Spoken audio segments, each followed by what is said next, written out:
All right, folks, this video going to install an i3-10320 into the AsRock B560m HDV motherboard that we see there. Now we are also going to hook up power supply, one stick of RAM, this passive CPU cooler. We'll install a GTX 1050 into it, make the 24-pin ATX power supply and 1x8 connections as well. And we'll get it to boot to BIOS.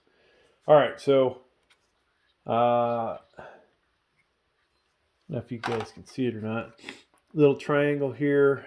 We're going to match that up with this corner on the CPU. So I'm going to pop this open.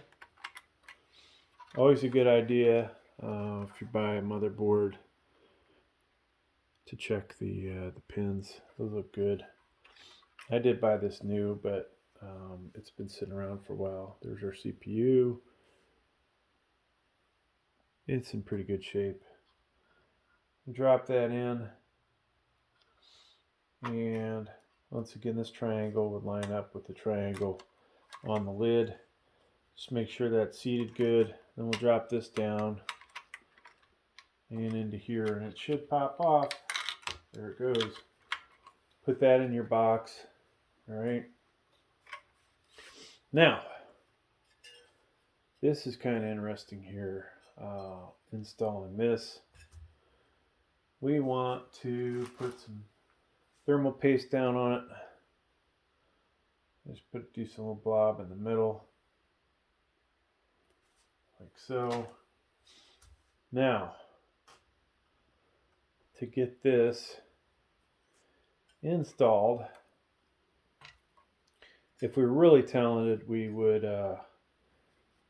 flip this completely over and get that to work right, but it's not that simple. Oh, look at this.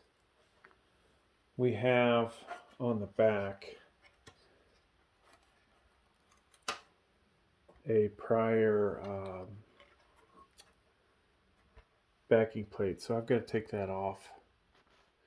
All right, so that's part of the reason, folks, you'll pretty much never see me keep the backing plate, take the tape off the backing plate, because they're a tremendous pain in the butt to get off of the back of these things. Then I just got thermal paste all over my hoodie I'm wearing. Not happy about that, that's for sure. So hopefully that'll come off in the wash. Now what I'm doing here, folks, basically putting a screw through, trying to get 1 out of 4 into position so we can line up the other ones.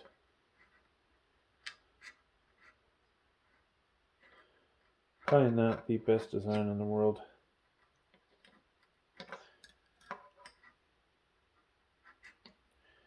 It'd actually be easier, I think, if they just had a backing plate and ran the screws through the passive heatsink.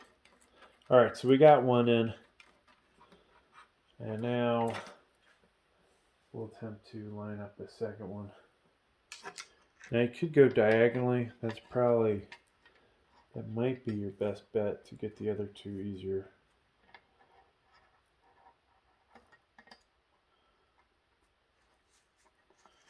It feels like it's going in. Yep.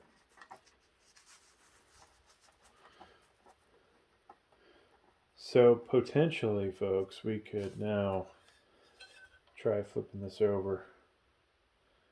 Maybe we get lucky and get this other one in. Yep, that one's in. And that one is in as well. So just using the screwdriver with one hand, tightening the other ones up with my left hand, Ideally, you would probably go around in a circle and get the thermal paste to spread out evenly.